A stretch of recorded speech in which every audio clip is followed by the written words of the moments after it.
My name is Soloman Howard. I am from Washington, D.C., born and raised, and happy to be there, to be from there. Career started in the same town at the Kennedy Center with Washington National Opera, so every aspect of me, my life and the life of my career, both born and raised and developed in Washington, D.C. So you always wanted to be an opera singer. Tell us about that. Well, no, I wasn't introduced to classical music until later in life. Didn't grow up with it in the house. I grew up in a gospel household. Gospel on both sides of my family. My mom and her sisters were a gospel group. My father, his brothers were a gospel group. My mom's parents, gospel musicians. My mother's father did open up for B.B. King as a blues guitarist in the early stages of his career, early days of his career, B.B. King's career, that is. So it was more gospel with some influence of rhythm and blues. Then I was introduced to classical music in my teens, and then I went to Morgan State University.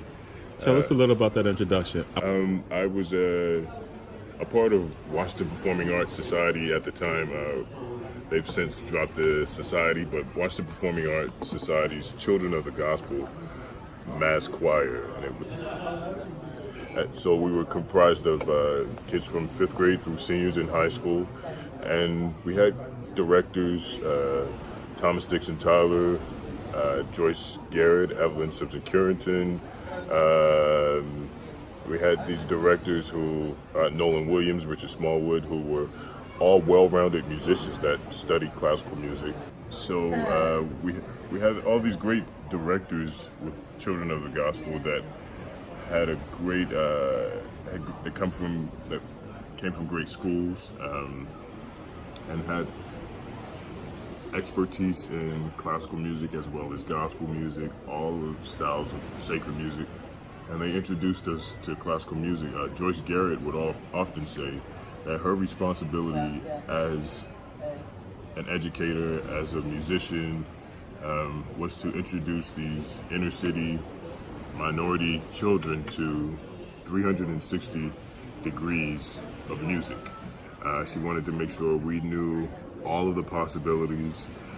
We had singers that have gone to be great gospel singers, great R&B singers, rock, hip hop, and classical music, opera singers as well. So she had it was something great within her that said, I need to make sure these kids are as well prepared and diverse as possible, and led us to a lot of different types of engagements with different orchestras, bands, R&B artists, secular artists worldwide.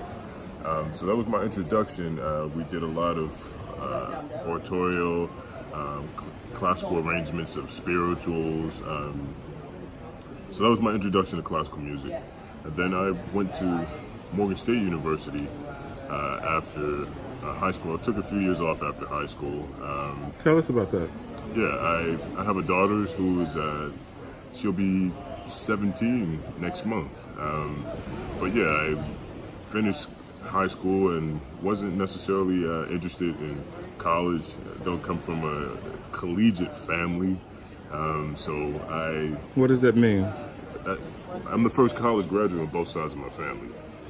So I didn't come from a family that, that thought to, everyone, finished high school and got a job, started working to provide for the family. Come from poverty and, experienced homelessness and, everything you can imagine. But it was my godparents that saw something in me, heard the voice, the gift, and said that you're going to go to school. Like, you working these odd jobs, temporary jobs, just trying to make money, to support a child. And they said that, that my life would be better in the long run had I taken the time, if I would take the time to go to school, perfect my craft, my gift, and possibly, be able to go into a bright future of music, specifically classical music. So I went to, well, at the time I wasn't necessarily sure what style of music I wanted to do because I growing up in the church singing gospel music. I also play percussion, play drums. So, it was whatever. You might be a bass player. Yeah. It was ever. I sing the bass, but it was whatever whatever I could do in the music ministries in the churches. That's what I was a part of. So I wasn't necessarily sure what type of music I wanted to do yet until I went to Morgan State University, working with Bobby McFerrin and Wynton Marsalis. This is. I was one of the last classes to come in under Nathan Carter. Was accepted into the school on full scholarship and sang in the Morgan State University choir under the direction of Nathan Carter. Later, after Dr. Carter passed away, Eric Conway, took over the choir. So Eric Conway was Nathan Carter's accompanist for the choir for a number of years. He was also the principal accompanist for the Baltimore Symphony. So he took over after Dr. Carter passed away. But it was the hard work of Dr. Carter and the classes of the 70s and 80s and 90s that got the choir to worldwide acclaim and recognition, and I had the privilege and the honor of being a part of that great choir. We performed just about every major symphony orchestra worldwide, with Maestro Yuri Timirkanov, Maestro Kirk Mazur, with Marianne Alsap of Baltimore Symphony. We were all over, and so it was that experience, traveling the world as a singer, then as a chorister, that led me to make the decision that classical music or singing with orchestras was something that I wanted to do professionally. It was working with Bobby McFerrin and Wynton Marsalis, two African American musicians, specifically males, that were equally as proficient and gifted, talented in classical music and their respective genres of jazz and vocal jazz, instrumental jazz and vocal jazz, that let me believe or helped me to understand or that I could, go into classical music and still have my ties or be able to have the outlet in gospel, R&B, jazz, whatever other styles of music that I still play, I still record and work in. But working with those two musicians specifically said to me that it's okay to do what you want to do, without having to let go of anything and holding on to both aspects of your musical life or musical capabilities, instrumental and vocal. So I then, in 2008, applied for Manhattan School of Music. I was able to go to Manhattan School of Music on scholarship, and was in that's where I actually started training to be specifically an opera singer, a soloist. And so, I was able to get into Manhattan School of Music, got out, I finished in 2010, and went back to DC. Wasn't sure what I was going to do next. Didn't really have any major plans, so I went back to DC, my hometown, and took about a year off doing percussion gigs, playing for artists. So then after, You good like that? Yeah. You ain't just keeping no beat. You Nah, pocket player. I'm playing. Oh man, okay. So I'm traveling and doing gigs, and it was January, February. I don't remember the exact time. Between January and February, where that's when WNO, Washington National Opera, they do their chorus auditions. So I had some friends that had planned to audition. I didn't necessarily want to audition for chorus because I spent from pre-K through undergrad, I was in chorus, church, school choirs, community choirs. So I wanted to pursue a career as a soloist, but some friends of mine told me that, you never know, someone could hear you and, at least tell you what you need to do to prepare for, your career or prepare for solo auditions. I went to the chorus audition and was discovered in the chorus audition by Scott Guzlick. He was the director of artistic planning at the time. And then he took me to Christina Schepelman a few months later. This was in 2011. A few months later, went to Christina Schepelman. She was the artistic director. And I did an audition for her at the Kennedy Center. By the time I had gotten home from Kennedy Center to Silver Spring, Maryland, where I was living at the time, about a 15-20 minute drive, I pulled into the driveway and the phone was ringing. It said Kennedy Center on it, so I answered. And it was, I was told at that time that Maestro Domingo, Placido Domingo, who was the music director for Washington Opera at the time, wanted to hear me the next day. So, being a former football player, did some training, some boxing training growing up, I felt like this is game time. I could not be nervous or afraid or whatever, because this was, make or break for my career. That's how I looked at it. So I went and I did this audition for Maestro Domingo the following day at the Kennedy Center. And he opened up a spot for me in the Young Artist program. I originally had tried, before the chorus audition, I wanted to try to get into the Young Artist program, but it was closed already. So they, opened up a space for me, Christina Schepelman. They helped me out a lot, had me come into the program pretty early so I could get coachings, started covering roles so I could get coachings. And then it was 2012, and spring of 2012 in Nabucco, I sang the High Priest of Bel. That was my professional opera debut.